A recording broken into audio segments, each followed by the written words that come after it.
আসসালামু আলাইকুম। সকাল সকাল উঠে বড় ভাই বলল গাড়িটা ঠিক করে আনতে। আসলে গাড়ির চাকা পাংচার হয়ে গেছিলো কালকে, তো এনে থুইছিল সন্ধ্যাবেলা। পরে আজকে সকালে উঠে নিয়ে যাচ্ছি, বানেশ্বরে নিয়ে যাব। দেখা যাক কী করে ঠিক করা যায়। তারপরে অনেক ঘোরার পরে এখানে আসলাম বানেশ্বরে চারঘাট রোডে। এসে যে দেখছিল ভাইটি আসলে কত বড় ফুটো কীভাবে ঠিক করা যায়, মিস্ত্রি ভাই দেখছিল ভালোভাবে। তো ফুটোটা মূলত কিছু একটা ঢুকেছিল হয়তো বা রাস্তাতে, আর টায়ারের অবস্থাও খুবই খারাপ, জরুরিভাবে দুইটাই চেঞ্জ করতে হবে। মিস্ত্রি ভাই ভালোভাবে পরীক্ষা করছিল আসলে কিভাবে কি করে ঠিক করা যায়। আসলে ফুটোটা অনেক বড় ছিল, এটা টিউবলেস টায়ার, তারপরেও হচ্ছে না, কারণ আটা দিলে ওপর দিয়ে আটা বের হয়ে যাচ্ছে, এত বড় ফুটা আসলে আটা ধরছে না। তারপরে সিদ্ধান্ত নিল চাকা খুলে রিং থেকে বের করে ওয়াশ করে তারপরে ভিতরে পটি পুটিং করবে, তারপরে গাড়িটি ঠিক হবে। কারণ আপাতত তো চালানো লাগবে, কারণ অবস্থা খুবই খারাপ, নয়তো চালানো যাবে না, রিংয়ের ক্ষতি হয়ে যাবে গাড়িরও।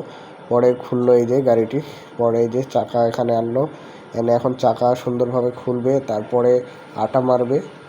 এই যে খুলছিল রিং থেকে, আসলে অনেক মোটা টায়ার, খুলতে কষ্ট হচ্ছিলো মিস্ত্রি ভাই, তারপরেও খুলে ফেললো। আর এই যে কী অবস্থা, ভিতরে আঠা ছিল অনেক দেয়া, তারপরেও কাজ হচ্ছিল না, কারণ ফুটোটা অনেক বড়। আর খোলা পরে ওয়াশ করার পরে দেখলো আরও 2-3টা ফুটা ছিল, খুব কষ্ট মষ্ট করে খুললো। এই যে খুলে তারপরে ধুয়ে পরিষ্কার করলো ভিতরে, নয়তো পুটিং লাগবে না। তারপরে এই যে কী অবস্থা, গাড়ি পড়ে আছে, চাকা এক জায়গায় গাড়ি আরেক জায়গায়, দেখতে পাচ্ছেন। রিংটাও অবস্থা সুন্দর করে পরিষ্কার করলো, এখন দেখতে ভালো লাগছিল। এই যে ভিতরটা পরিষ্কার করে তারপরে খানিক রোদে শুকানোর পরে তারপরে পুটিংয়ের কাজ শুরু করলো। এই যে ফুটাটা, এটা হচ্ছে মূলত বড় ফুটা। তারপরে এই যে কীভাবে মেশিন দিয়ে এখন সব কিছু করা হয়, হাতে আর কাজই চলে না বলতে গেলে। এই যে পরে আঠা দিল, তারপরে সুন্দর করে 2-3টা পুটিং করে দিল, তারপরে আমার গাড়ি রেডি হয়ে গেছিলো। তো কাজটি সুন্দরভাবে করেছিল। এখন দেখার বিষয় হলো কতদিন চলে এইভাবে।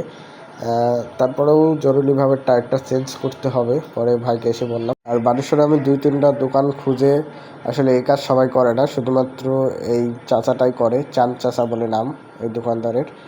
তো ইনি করে এই কাজটা, মূলত আঠার কাজে, পুটিংয়ের কাজ সবাই করে না। তো তারপরে এখানে একটা মিস্ত্রি আমার কাছে পাঠিয়েছিল, পরে এখানে এসে কাজটা আসলে সুন্দরভাবে সে করে দিল যত্ন সহকারে। তারপরে আঠা বাটা দিয়ে মোটামুটি 400-500 টাকা বিল হয়েছিল, তারপরে দিয়ে আসলাম। তো গাড়িটি তারপরে সুন্দর করে বিকালে যে বের হয়েছিলাম বেড়াতে, তো এখন অনেক ভালো লাগছে, চাকাটাও এখন সুন্দরভাবে ক্লিয়ার হয়ে আছে। তো সবাইকে ধন্যবাদ ভিডিওটি দেখার জন্য, অবশ্যই লাইক কমেন্ট শেয়ার করে পাশে থাকবেন।